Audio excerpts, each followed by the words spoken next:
Now, before we even start playing the game, we need to do some Lazarus treatment on this crowd. Because I'm going to tell you this. If you sitting back waiting on somebody to teach you something, you're not going to learn anything. All right. Desire, it goes hand in hand with energy. And whenever you desire something, it increases the energy in the building. Right now, you guys are like, hey, have you ever been to a comedy show? You know how you go see Kevin Hart, right? And when you go see Kevin Hart, you and I both know now, I'm in your head now, them 7 minutes up. You know that you guys go to every comedy show you go to not to laugh. You waiting on him to make you laugh. You're not going in there to laugh. You want to prove to him that he ain't that funny. And you paid him to go see. Why do we do that? Why? Somebody help me understand. Why do we do that? Why do we go to a comedy show to not laugh? We want him to prove to us that he just that funny, that he can override our will and make us laugh when we don't want to. What's up with that? Because right now, that's what you guys doing to me. But now listen, I know I'm 5'6", 160 pounds, soaking wet, but I do got a little bulldog in me, all right? So I'm not afraid to override your will. But you get more out of it when you don't make me. You know, a father's greatest joy is a son that just understands self-discipline and that it just do what he told when he told and stop asking why all the time. That's his greatest joy. But you know, when we start being adults, we miss out that we're doing the same thing to all the people that's in front of us that we need help from, that we don't want our kids doing us. I want to be straight with you guys tonight I came here with nothing but heart today. You know, like I want to give you guys the stuff that people don't talk about in this industry. I want to help you scale your business. You know, like I want to talk about some of the things that we avoid, you know, like the pretty side that it can be so pretty. But I want to talk about the side that we avoid that really make us champions. Because if we don't avoid what the losers avoid, we won't become them. You know, like a winner is somebody that make up the necessary conditions in their mind that losers are uncomfortable doing. Like that's what separates us. So I want to talk about those things that we shy away from, that we run from. And I'm going to tell you guys some of my experiences. The ones that I wanted to give up. I wanted to quit. I wanted to throw in the towel. But it was just something inside of me that said, keep going. And I want to tell you how to get that little voice, you know. I want to talk to you guys about that today. And I hope you guys cool with that. Yeah. All right, so let me put the Lazarus treatment on this crowd again. Oh, boy, y'all get brought back to life, then you die again. Oh, Lord. Oh, Lord. So I know you guys, if you have heard me before, you know a little bit about my story. You know, I'm from Greer, South Carolina. I was raised in like a high poverty, drug-infested environment where a lot of people don't come from this place and go out and do anything. Like, we think that the biggest achievement that we can do is graduate high school there. And if you look up and go off to college, you praise for just going. You know, like our standards are very low from where I came from. And I'm so grateful to God that he just allowed people to come into my life and help get me snatched out of that place. And I think that I owe an oath to pay it back, you know. And that's what I do every day when I come on this stage. And I want you guys to know that I don't sit at home and say, oh, I'm a wow with this, or I'm a wow with that. I don't do that. I come here and I want to get in y'all spirit, in y'all heart, and I want to talk about those things that are holding you back. I want to talk about those things that were holding me back. I want to talk about those things that used to make me cry. I want to talk about those things that you avoid. I want to talk about those things that will take you from, hey, doing 1 sale a day to doing 100 sales a week. Oh, you don't think that's possible? Oh, okay. Now I'm dealing with something right now. So we got to get the belief system in there then first. Because 100 sales a week is very obtainable.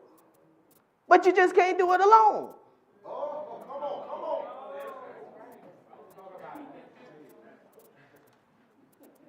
Yeah, I hit the nerve. I told you I'm in your head now. I got the nerve. So, y'all know, but I know before I start, y'all want to hear these balls, don't you? Yes, sir. Y'all want to hear these balls, don't you? All right, I got something for you. All right, so the clearer the vision, the bigger the mission, means bigger the check and make bigger the difference.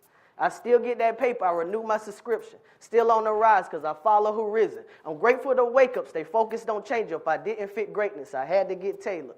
My DNA makeup was intentionally made of whatever it takes. I made some mistakes. All on the way, I had to cut off some weight. Some of you relate. That's the price that we pay. Nothing was given to me, so I had to add a little force.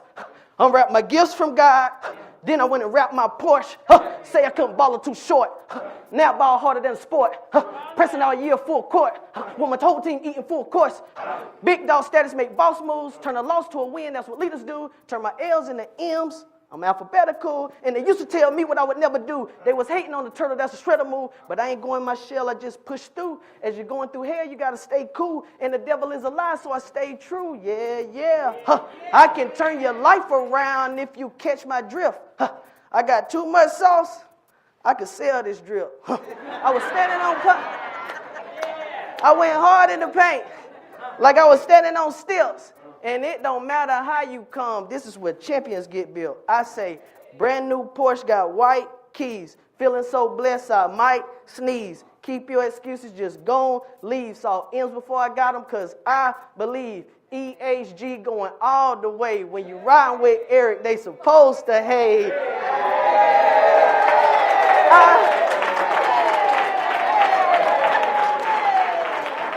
I say, brand new Porsche got white keys. Feeling so blessed I might sneeze. Keep your excuses, just gone. So M's before I got them because I believe. KIG going all the way. When you ride with Vince, they supposed to hate. Brand new Porsche got white keys. Feeling so blessed I might sneeze. Keep your excuses, just gone. So M's before I got them because okay, we in the building.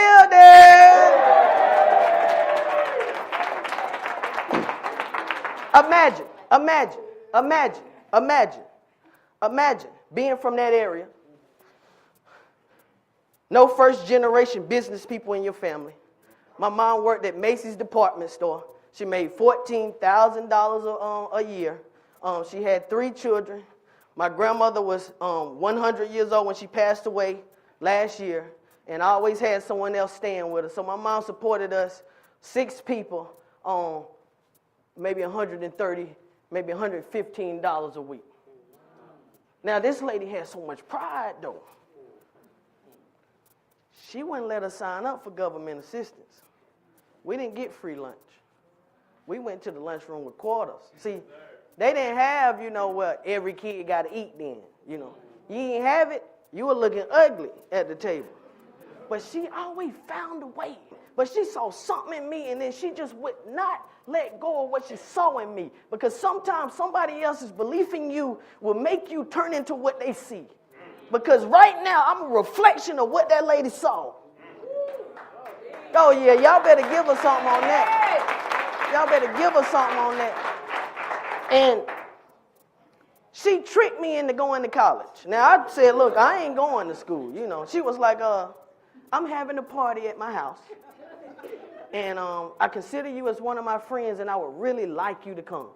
And I'm saying to myself, I ain't going to no teacher party. You're like, great.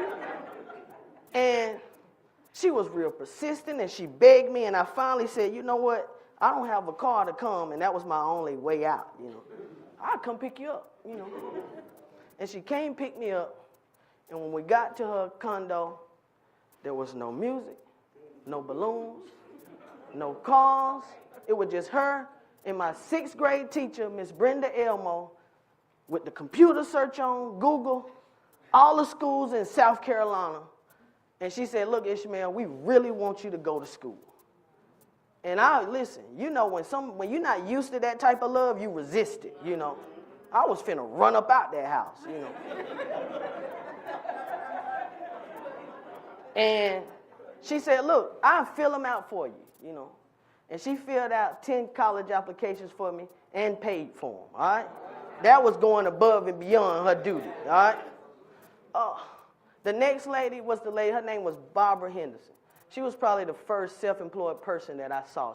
She had a beauty shop in our neighborhood. When we was hungry, we would go and sweep up, take her trash out so we could get something to eat from the clock drive-in, you know. And one day, she sent me across the street to get the food, and when I came back, she said, hey, Ishmael, you plan on going to college? And I said, I don't know, you know, probably not. I filled out 10 schools. Out of those 10 schools, 9 of them rejected me. One of them accepted me. It was Bethune-Cookman University, but it's in Daytona Beach, Florida. I live in Greer, South Carolina. That's 7.5 hours away. My mama drive a Chevy Nova that pop every 3 minutes. You got So you know we ain't finna get to no Daytona Beach, Florida in that Chevy Nova. And Miss Bob told me to come to her shop the next day. I came to her shop the next day. She said, I talked with my husband, me and him gonna drive you to school. They drove me 7 hours, me and my mom, to school. When I got to college, guess what? You're going to a private institution. I find out that it's dollars to go there. I was $8,000 in the red. And they was going to send me back home. And I'm begging and pleading with the student and counselor, like, I can't go back there. Really, because I was embarrassed, because I was telling my friends, look, I'm out here. You know, I'm out of here. But I was like, listen, I was determined not to go back home. And this lady heard my cry. Her name was Miss Mary Jo Drayton. She came over to the table, and she said, let him register. Son, come by and see me tomorrow. I went by and saw her the next day. She said, look, son, we want you here. Now, I don't know this lady from a can of paint. She didn't just pay my tuition for 1 semester or 1 year. She paid my tuition for 2 years. $8,000, 2 years. This wasn't a rich lady, you know? She raised the money for me to go there.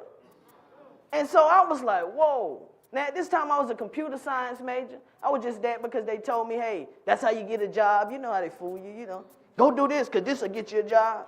And I was in there miserable. I didn't know what C++ and Java coding was, you know. And one day, this lady, her name was Ida Wright, just stopped me out of the blue. Y'all can see how God had his hand on me, you know. She just stopped me out of the blue, and she said, Ishmael, well, she didn't call me by my name. She said, hey, what's your major? And I told her, and she said, well, have you thought about going into business? I said, no. And she told me a story, and the next day I went and changed my major. Now, that lady ended up becoming like my mother on campus, you know. And it took me 6 years to get a 4-year degree. They used to call me grandpa in the school of business. I used to want to quit every day. I didn't tell nobody that I couldn't read. And I just had people that just came by my way all the time to help me out. And that day, on my graduation day, I looked myself in the mirror and I said, I'm going to pay all them ladies back one day. And that was the why. And that's what got the engine going. That's what made Ishmael Lateef learn how to read. This is how I taught myself how to read. I got a book, and I followed along on YouTube for like 50 books, you know. And then I start catching the patterns of the words, and I start learning them, you know. And if I didn't know the word, I put it in Google. Thank God for you, Google. You know. I would put it in Google, push the play button, because, you know, it'll tell you how it sounds out. And then I could pronounce it, you know. Some of the words I'm saying to you guys, I learned from Google. And I knew I had to be successful in order to do that, you know. Well, to speed the story up a little bit, I got a chance to pay all of them back, except one lady. And when I stand in front of you guys, that's what I'm doing for her. The next lady, Patty Edwards, the lady that tricked me into going to school. Listen, I wanted to buy this lady a car, all right? She wouldn't let me. She's just a nice lady. And so one day I was speaking to her class, and I said, look, from now on, every year, we're going to send one of your service learning students to college. And we're going to make a scholarship in your name, and I'm going to sponsor it every year. So at Greer High, she one of the only teachers that got a scholarship in her name, and she never thought that tricking a young man to go to college would help her fulfill some of her part of her mission. So that's what happened to her. If you don't start giving, if you don't start sowing into people, if you don't start, man, Come on, Lazarus. Come on, right. Come forth. Come forth. Come on. Come on. Okay, how about I say it like this? If you are a business owner and you don't sow in the people businesses, you are expecting your customers to do something that you won't do. You don't deserve to be prosperous. You don't deserve to win. Y'all need to be sowing into one another. It can be so much circulation in here, nobody ever lose. I remember when I was out selling door to door, I used to call some of my friends and say, hey, you got a sale yet? They like, no, I ain't got one. Guess what? I'm putting one through your name right now. Listen, I'll never forget one day it was snowing and I needed to make these couple sales so that I can get promoted. It seemed like everybody came outside, just knew my name already. Hey, come on in, sir. I've been waiting on you. And listen, I promise you it was from that day when I was just giving without a purpose just because I wanted to make a way for somebody. And if you don't start doing that now, no wonder you got trouble getting out of adversity. Because giving gives you this different spirit to go forward. You got to start sowing into each other. And she told me, hey, look, let me go to the next lady because that's a long story, you know. My teacher from college,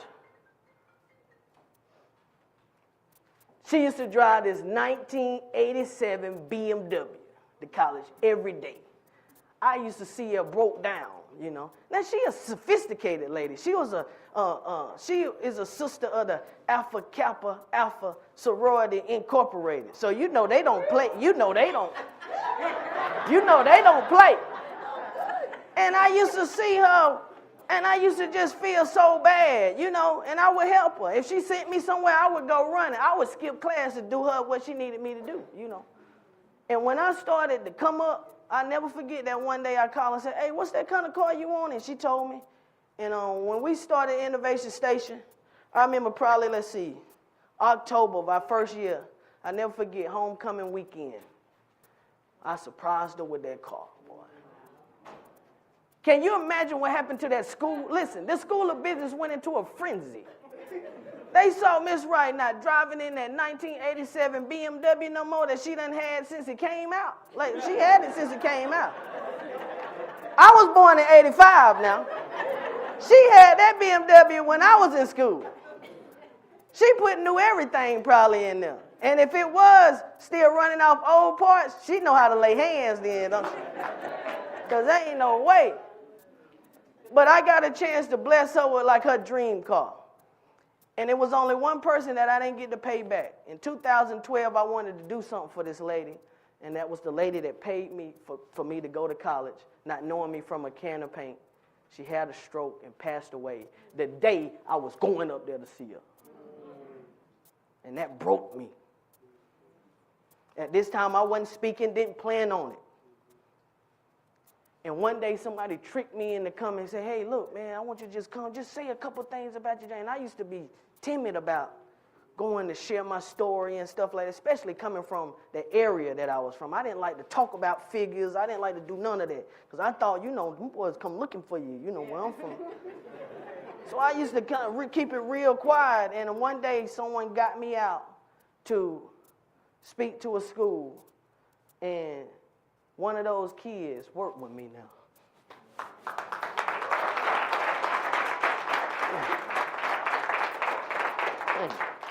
You know, when you get a chance to be a servant, that's the best feeling. You know, like, you get paid more for serving than doing for yourself. I promise you, you do. You can keep doing it that way if you want. Adversity. Wow, I could probably talk about that all day. You know, listen. When I first started Innovation Station, I never forget, AT&T told me that they weren't going to pay us for 7 weeks, all right? I had to talk 8 people into working 7 weeks without getting paid. All right, what you would do? Yeah, I know what y'all get paid every day, thank the Lord. But they had to go 7 weeks without getting paid. That was that first test of leadership for me. You know, I went on a 40-day fast. I really had to stretch myself. It was my first challenge, you know. But when I look at that, you know, I was about to let somebody 7 weeks talk me out of $3-4 million. Would you have done that? Oh, everybody say, no, I wouldn't have done that after. See, that's the cool thing about adversity. See, adversity is the gatekeeper for the reward. It's the gatekeeper. Listen, it's going to show you whether you can have it or not. And you determine that. Like, someone told me, you've been doing the same thing for 5 years and you ain't going nowhere. Y'all heard that before, hey? And y'all buy into what a quitter telling you. Listen, hold on, let me get that. So, listen, they making you feel bad about yourself for being persistent because they won't, and you buying into it. Maybe because your belief level is right here, you rolling on edge. But if you can get your belief on the things of above, you can overcome any adversity. Because I'm telling you, the longer it takes to get you where you going, the more it's going to be when you get there.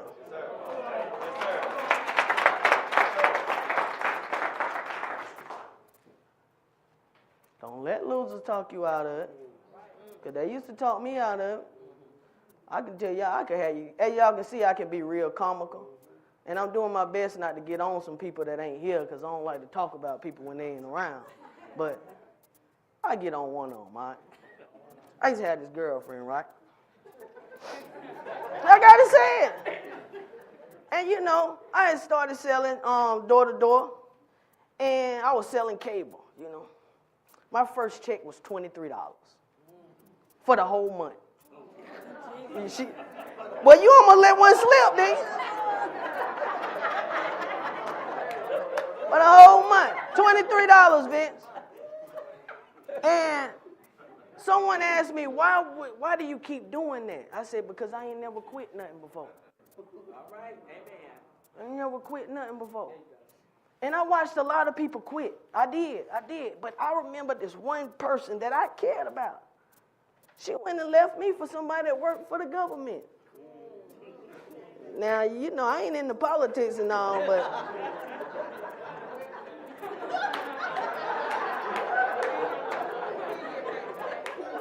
they ain't getting paid right now. Is it, Pastor? They ain't getting paid right now.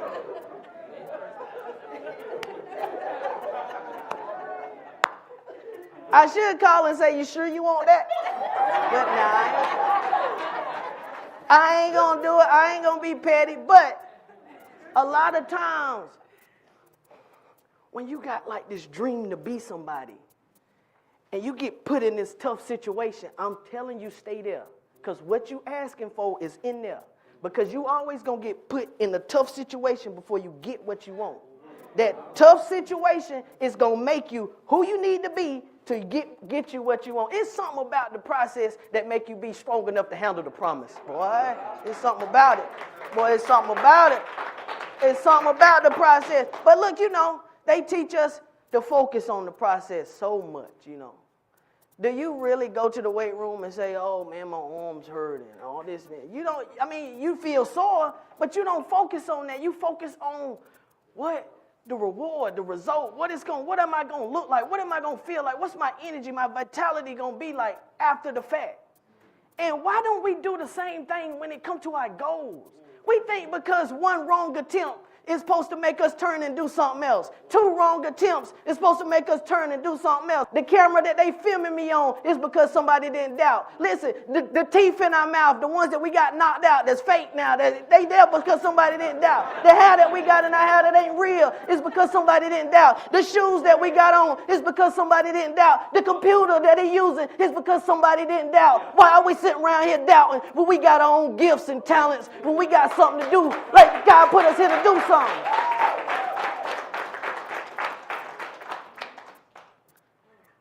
Because adversity only has one job,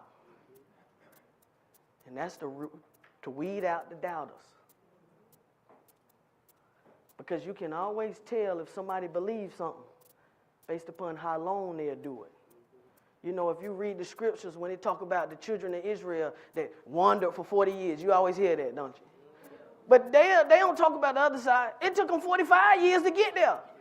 The ones that got there, it took them 45. Caleb said, I was 40 when I went and saw it. Now I'm 85. Shoot, that's 45 years.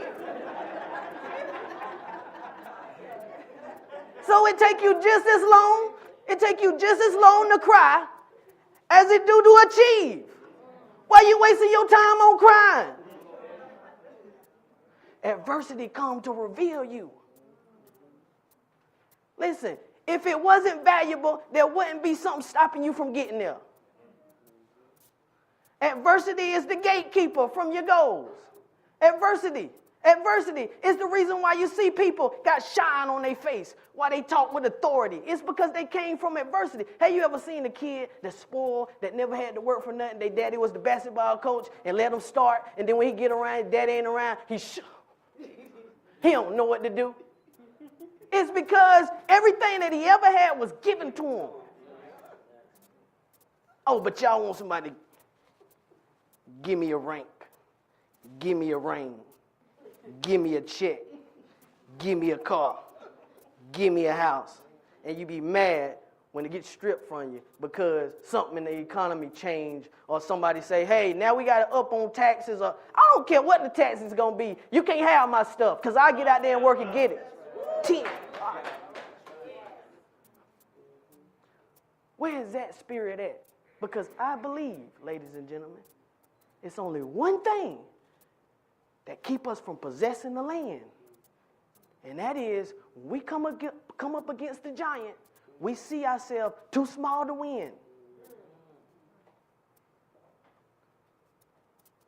He said, the other 10 said, hey, it's giants over there. Why did y'all bring us over here to just die and just leave our kids and our wife as a victim? And then they nagged out millions of people.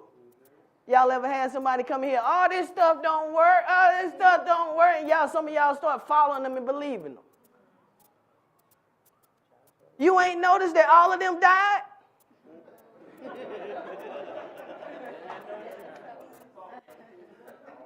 I was watching The Equalizer one time, and he had this guy pulling this thing, and the dude said, Mr. McCall, I just can't do it. Mr. McCall said, hey, doubt kills. And I had to think about that. I say, man, when I started, it was more than 200 reps that had the same opportunity as I had. And when I see myself as the Lone Ranger, all of them were better than me. Now, listen. Some of these boys could get it done. They had more accolades. They came from better positions than me. But it was just something about this grind that was inside of me that I was not going to take coming out of here with nothing and accept that. Failure only come to the people that accept it. Failure can't get on the back of somebody who don't accept it. Oh, okay. See, One time, I'm gonna snitch on y'all just a little. One time, we had one of them months, right? Listen, I just made $100,000 the month before. And we had a month where we didn't do that. You know, it's like $40,000, $35,000. And I came in there flipping tables. Flipping tables now. Somebody would have said to me, boy, what's wrong with you? Boy, you. See, that's because that ain't normal to me. Losing is not normal to me. The only people that won't fight to win is because losing is normal to them. That's right.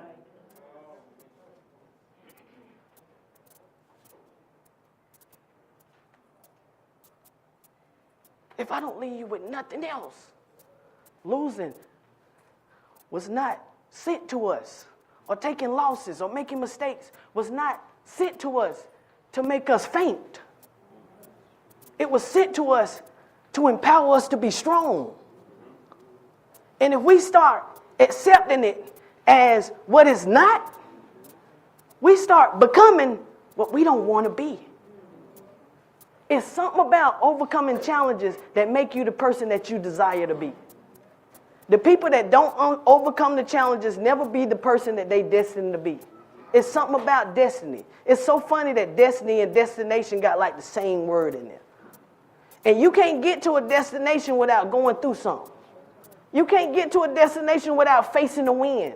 You can't get to a destination without coming against some obscene forces unless it leads to nowhere. So if you start wishing that it was easier, your life gonna be hard, ladies and gentlemen. But if you start doing what's hard, your life will be easy, ladies and gentlemen. But if you want to really hear what it takes to be successful, I can sum it up in one phrase. Everything that come in front of you, decide that it's not going to beat you. And you're going to fight it until you win. And in the game of life, you got unlimited rounds until you die. I would rather die fighting than die watching.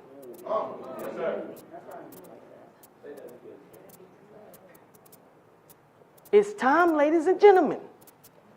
If this gonna be the year of the champion, we gotta fight. Frederick Douglass said, he said, we won't get all that we fight for, but everything that we get, we'll fight for it. Ishmael, Lateef.